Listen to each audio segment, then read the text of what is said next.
Selamat pagi. Pagi-pagi mudah-mudahan dalam keadaan semangat dan lancar puasanya. Pagi ini gue terpancing melihat link clickbait dari media besar yang ngomongin tentang pesepak bola kita yang ada di Eropa. UEFA curigai laga FK Ratnik Surdulika WS diduga terlibat pengaturan skor. Wow, gue yakin nggak seperti itu. Tapi WS ini ditulis ya, tapi gue nggak usah sebut namanya. Tapi gue pengen tahu sedalam apa ini tulisannya. Kemudian akhirnya gue klik dan ada perbedaan di judul yang setelah diklik. UEFA curigai laga FK Ratnik Surdulika WS dan kawan-kawan diduga terlibat pengaturan skor. Ada perbedaan antara WS sendiri dan WS dan kawan-kawan. Gue tahu kenapa ditulis WS dan kawan-kawan, karena berita ini dibuat, klub ini dibuat juga karena ada WS-nya. Gue baca lagi isi beritanya bahwa seakan-akan ini kan WS terlibat, dan kalau WS itu diduga terlibat maka ada indikasi-indikasinya. Ternyata berita ini tidak mengkonfirmasi baik dari pihak klub maupun nama orang-orang yang disebut. Ini hanya ini hanya menulis ulang atau mengutip dari media-media yang ada di sana dari berbagai platform. Jadi belum ada indikasi bagaimana nama pemain ini yang keluar. Dan nama pemain ini pemain kita. Dan yang memberitakan ini media dari Indonesia juga.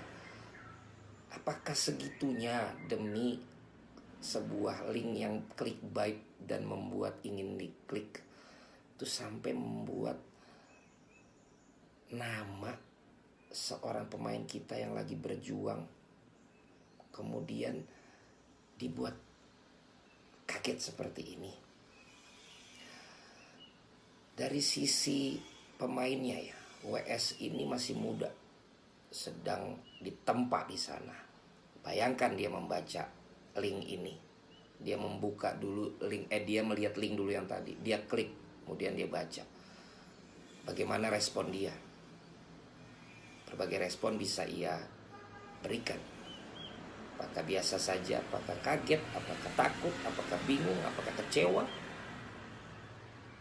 Dan kemudian dari pihak keluarganya yang ada di sini, bagaimana dengan keluarganya yang membaca, melihat nama disebut seperti ini, dan bagaimana reaksi orang-orang lain kepada keluarga mereka? Apakah sudah cukup bijak tulisan ini dibuat seperti yang tadi gua baca? Saya pikir ketika kita memerlukan sebuah berita yang sangat berkualitas tapi juga catchy, kita juga punya kaidah-kaidah jurnalis yang harus bisa tetap menjadi pegangan. Nah, sementara hal ini menurut saya patut untuk tidak disupport ya, karena judulnya tendensius, seakan-akan pemain inilah yang terlibat, seakan-akan dalam dugaan pengaturan skor ini pemain ini terlibat, padahal sama sekali jauh dari itu dan belum dikonfirmasi.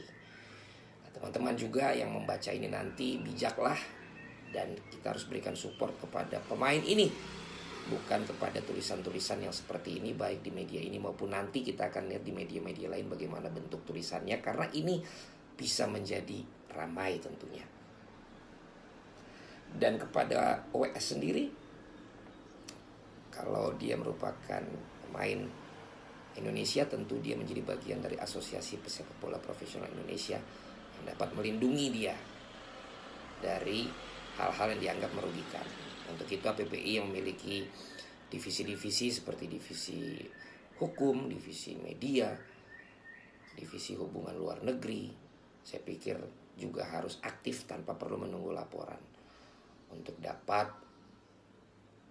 bisa membuat pemberitaan yang bisa merugikan WS ini dapat segera selesai. Sekian concern gue pagi hari ini, dan kepada WS, stay strong, tetap pada jalan di sana, tetap semangat, dan buat yang positif kita akan selalu mensupport. Selamat pagi.